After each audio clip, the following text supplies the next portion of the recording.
So today the portion is pleiotropy, or it is called pleiotropism, otherwise known as polypheny, or it is called multiple gene expression. There are different names for pleiotropy. Pleiotropy is otherwise known as pleiotropism, polypheny, multiple gene expression. ഇത് ഏത് കേട്ടാലും പരീക്ഷയ്ക്ക് എഴുതണം, അതല്ല എവിടെയെങ്കിലും കേട്ടാലും നമുക്ക് മനസ്സിലാവുകയും ചെയ്യണം. നമ്മൾ ഇത്രയും നേരമൊക്കെ പറഞ്ഞുകൊണ്ടിരുന്നത് ഒരു ക്യാരക്ടറിനെ കൺട്രോൾ ചെയ്യാനായിട്ട് ഒന്നിൽ കൂടുതൽ ജീൻസ് വരുന്ന കാര്യം നമ്മൾ പറഞ്ഞു. അതിന് മൾട്ടിപ്പിൾ അലീലിസം എന്ന് പറഞ്ഞ കേസ് വന്നിരുന്നു, പോളി ജീൻ എന്ന് പറഞ്ഞിട്ട് നമ്മൾ പഠിച്ചിരുന്നു. അപ്പോൾ ഒരു ക്യാരക്ടറിനെ അതിനകത്ത് ക്യുമുലേറ്റീവ് ആയിട്ടുള്ള റിയാക്ഷനാണ് നമ്മൾ കണ്ടത്. സ്കിൻ കളർ, ഹ്യൂമന്റെ സ്കിൻ കളർ പറഞ്ഞ പോളിജീനിക് ആക്ഷനകത്ത് നമ്മൾ പഠിച്ചു. ABCD എന്നൊക്കെ പറഞ്ഞ് പല ജീനുകൾ അതിനകത്തുണ്ട്. ആ ഓരോ ജീനിന്റെയും എണ്ണം കൂടുന്നതനുസരിച്ച് മെലാനിന്റെ ഡെപ്പോസിഷൻ കൂടി വരും എന്ന് നമ്മൾ പറഞ്ഞു. That means one character is controlled by more than one jeans.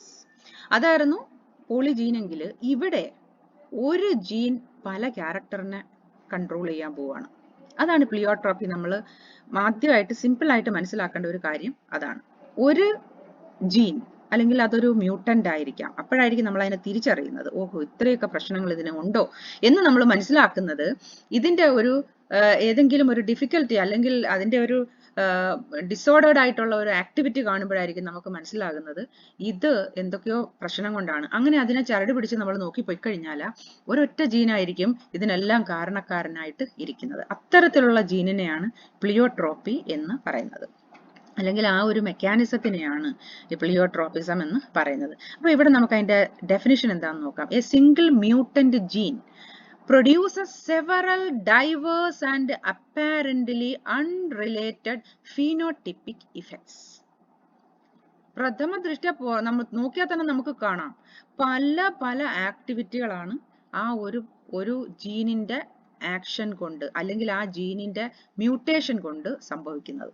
അപ്പൊ അത് അപ്പാരന്റ്ലി നമുക്ക് വളരെ കൃത്യമായിട്ട് നോക്കിയാൽ മനസ്സിലാകും. ഡിഫറെന്റ് ഓർഗൻസിന് തന്നെ അതിന്റെ വിഷയങ്ങൾ ഉണ്ടാകുന്നതായിട്ട് നമുക്ക് മനസ്സിലാക്കാനായിട്ട് സാധിക്കും. അത്തരത്തിലുള്ള single mutant gene produces a several diverse and apparently unrelated phenotypic effect. That is called pleiotropism. Phenotypic expression of a gene usually involves more than one trait. അതാണ് നമ്മൾ ഇവിടെ പ്ലിയോട്രോപ്പിസം എന്ന് ചോദിച്ചാൽ എഴുതേണ്ട ഡെഫിനിഷൻ എന്ന് പറയുന്നത് അതാണ്. ഏതാണ്? Phenotypic expression of a gene usually involves more than one trait. ഒന്നിൽ കൂടുതൽ ട്രേറ്റിനെ കൺട്രോൾ ചെയ്യുന്ന അല്ലെങ്കിൽ അതിന്റെ ഫീനോട്ടിപ്പിക് എക്സ്പ്രഷനെ പ്രകടമാക്കുന്ന ജീനാണ് പ്ലിയോട്രോപ്പിക് ജീൻ എന്ന് പറയുന്നത്.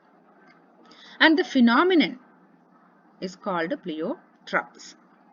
A number of related effects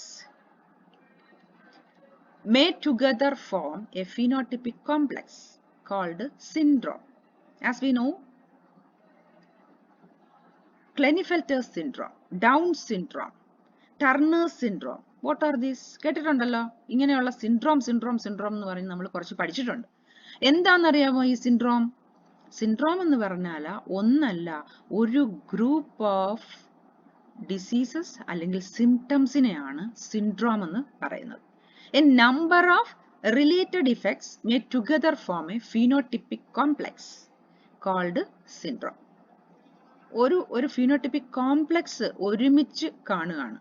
അതെല്ലാം എന്താണ്? ഒരു റിലേറ്റഡ് ഇഫക്റ്റ് ആയിരിക്കും ഇത് കാണിക്കുന്നത്. അങ്ങനെ ഒന്നിൽ കൂടുതൽ ഫിനോട്ടിപ്പിക് ആയിട്ടുള്ള എഫക്റ്റുകളെ കാണിക്കുന്ന ആ ഒരു ഗ്രൂപ്പിന് അല്ലെങ്കിൽ അതിനെ സിൻഡ്രോം എന്ന് പറയുന്നത്. അപ്പൊ സിൻഡ്രോം എന്ന് പറഞ്ഞാൽ നമ്മൾ സിമ്പിൾ ആയിട്ട് മനസ്സിലാക്കേണ്ടത് ഒന്നല്ല, ഒന്നിൽ കൂടുതൽ, ഒരു കൂട്ടം, അല്ലെ?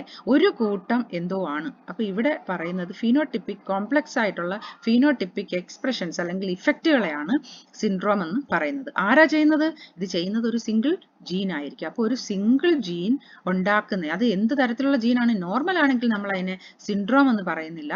Mutant gene, a single mutant gene ഒരു സിംഗിൾ മ്യൂട്ടന്റ് ജീനാണ് ഇങ്ങനെ ഒരു ഫിനോട്ടിപ്പിക് കോംപ്ലക്സ് ഉണ്ടാക്കുന്നതെങ്കിൽ അതിനെയാണ് നമ്മൾ സിൻഡ്രോം എന്ന് പറയുന്നത്.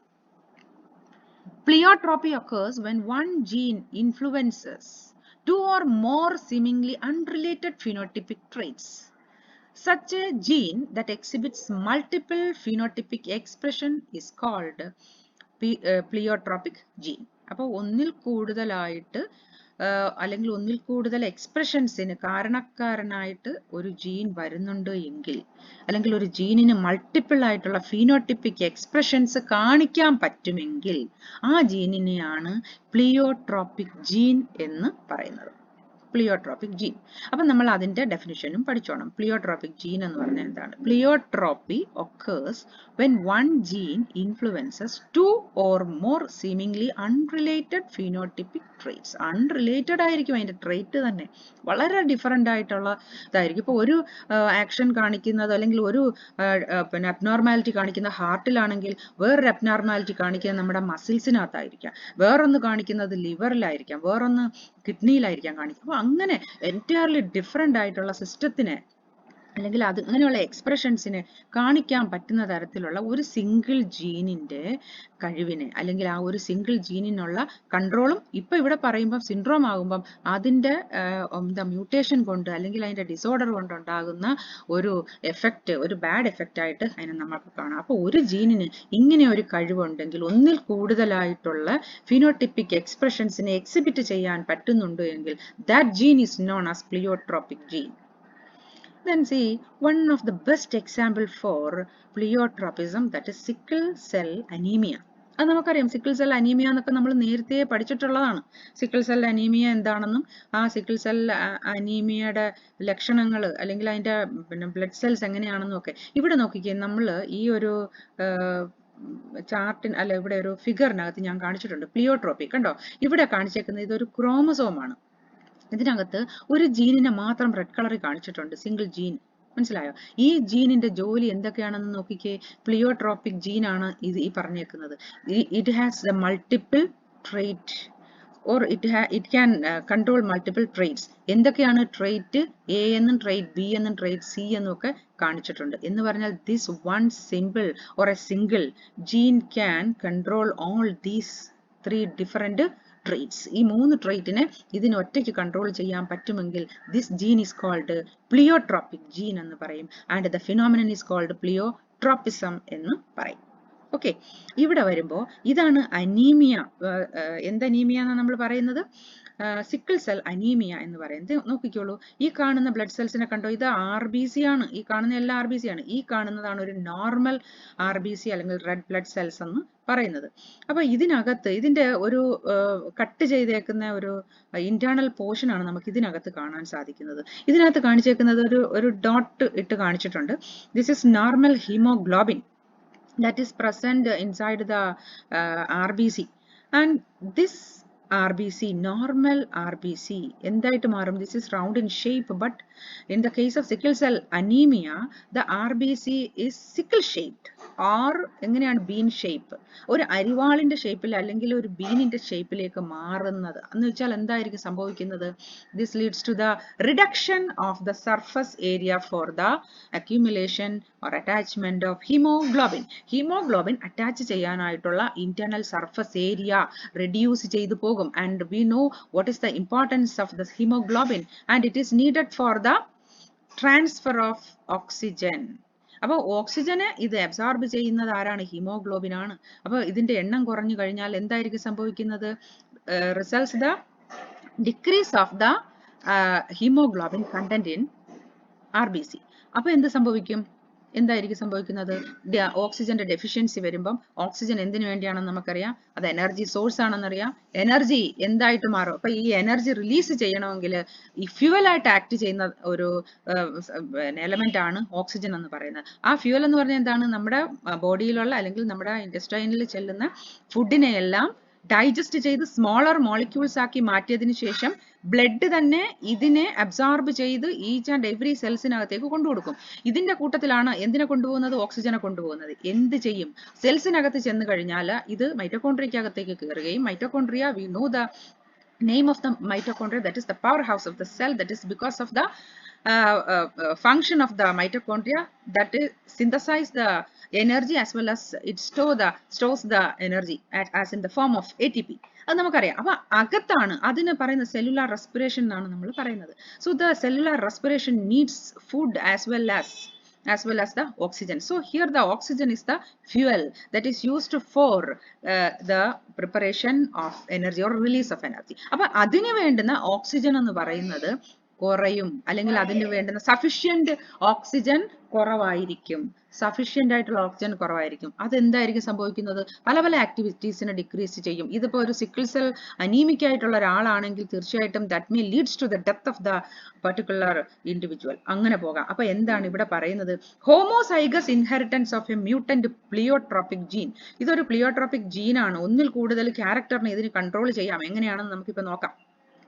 സാധാരണ ഉള്ള ഒരു ഹീമോഗ്ലോബിൻ ആണെങ്കിൽ നമ്മൾ എസ് എന്ന് HB എന്ന് നമ്മൾ എഴുതി വെക്കും, അല്ലെങ്കിൽ അതിന് കൂട്ടത്തിൽ ചിലപ്പോൾ A എന്ന് ആഡ് ചെയ്യും. പക്ഷെ ഇവിടെ S എന്നാണ് നമ്മൾ ആഡ് ചെയ്തേക്കുന്നത്. That means it is sickle cell anaemic ആണ്. സിക്കിൾ സെൽ അനീമിക് അല്ലെങ്കിൽ രണ്ടെണ്ണവും ഉള്ളത് കൊണ്ടാണ് ഇതിനെ ഹോമോസൈഗസ് HB S ആയിട്ട് വന്നേക്കുന്നത് കൊണ്ടത് എന്തായിരിക്കും? ഇത് ട്രേറ്റ് അല്ല, അനീമിക് തന്നെയാണ്.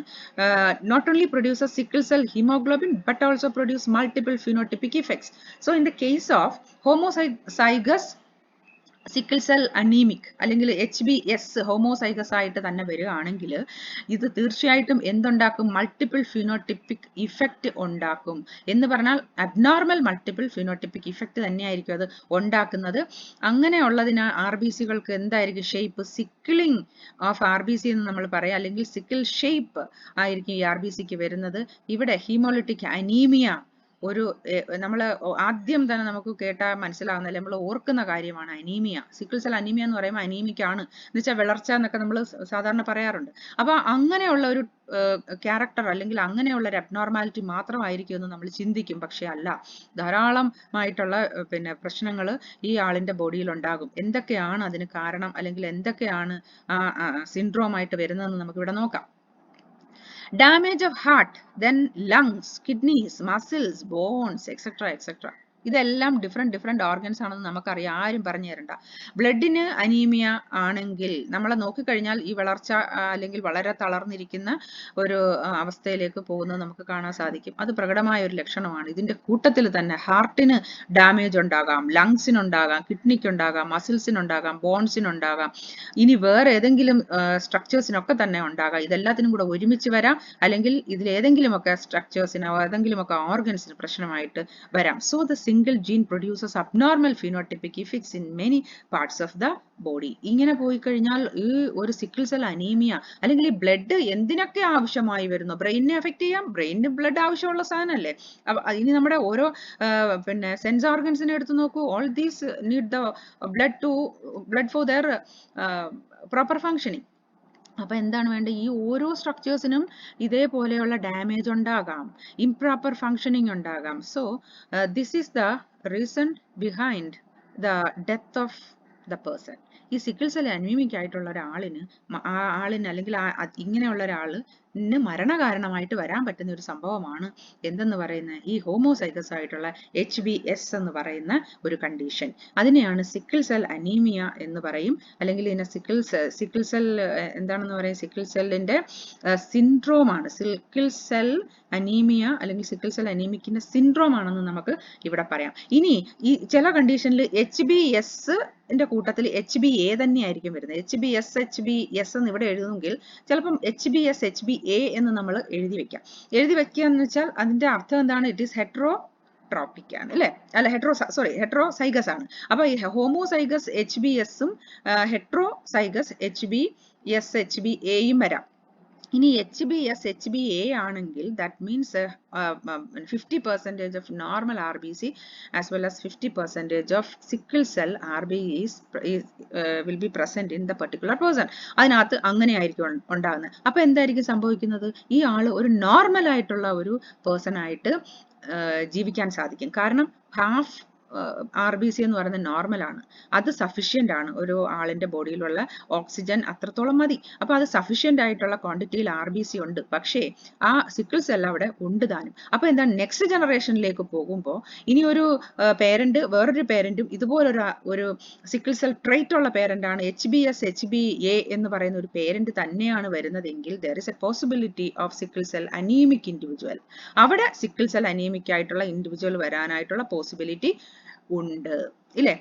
അപ്പൊ HBS HBA എന്ന് പറയുന്ന രണ്ട് പേരന്റ് ആണ്, ഹെട്രോസൈഗസ് ആയിട്ടുള്ള സിക്കിൾ സെൽ ട്രേറ്റ് ഉള്ള രണ്ട് പേരന്റ് ആണ് മാരേജ് നടക്കുന്നതെങ്കിൽ അവരുടെ മക്കളിൽ സിക്കിൾ സെൽ അനീമിക് ആയിട്ടുള്ളവർ വരാം, സിക്കിൾ സെൽ ട്രേറ്റ് ആയിട്ടുള്ളത് വരാം, നോർമൽ ആയിട്ടുള്ളതും വരാം, 3 തരത്തിലുള്ള ഇൻഡിവിജ്വൽസും വരാം. കാരണം എന്താണ്, അവർ ഹെട്രോസൈഗസ് HBA HBS ആണ്. അപ്പൊ 3 തരത്തിലുള്ള പോസിബിലിറ്റി നമുക്കറിയാം. നമുക്ക് ആ ഗമേറ്റിനെ എഴുതി നോക്കുന്നത് സാധാരണ അറിയാം, നിങ്ങളൊന്ന് എഴുതി വെച്ച് നോക്കി കഴിഞ്ഞാൽ അത് നിങ്ങൾക്ക് മനസ്സിലാവും എന്താണെന്ന്. അപ്പൊ ഇന്നത്തെ ഒരു അസൈൻമെന്റ് ആയിട്ട് നിങ്ങൾ ഈ സിക്കിൾ സെൽ അനീമിക് ആയിട്ട്, സിക്കിൾ സെൽ അനീമിക് അല്ല, സിക്കിൾ സെൽ ട്രേറ്റ് ഉള്ള രണ്ട് പേരന്റ്, ഫാദറും മദറും സിക്കിൾ സെൽ ട്രേറ്റ് ആയിട്ടുള്ള രണ്ട് പേര് എടുത്തതിന് ശേഷം, രണ്ട് പേരന്റിനെ വെച്ചതിന് ശേഷം അവരുടെ ഇൻഡിവിജ്വൽസ്, അവരുടെ പിന്നെ F1 ജനറേഷൻ എങ്ങനെയൊക്കെ വരാം, ഏതൊക്കെ തരത്തിലുള്ള ഇൻഡിവിജ്വൽസിനെ ഓഫ് സ്പ്രിങ്സ് ഉണ്ടാകാം എന്നുള്ളത് നിങ്ങളൊരു അസൈൻമെന്റ് ആയിട്ട് എനിക്കിന്ന് സബ്മിറ്റ് ചെയ്തു തരണം. ഇത്രയാണ് പ്ലിയോട്രോപ്പിയിൽ നമുക്ക് പഠിക്കാനായിട്ട് ഉള്ളത്.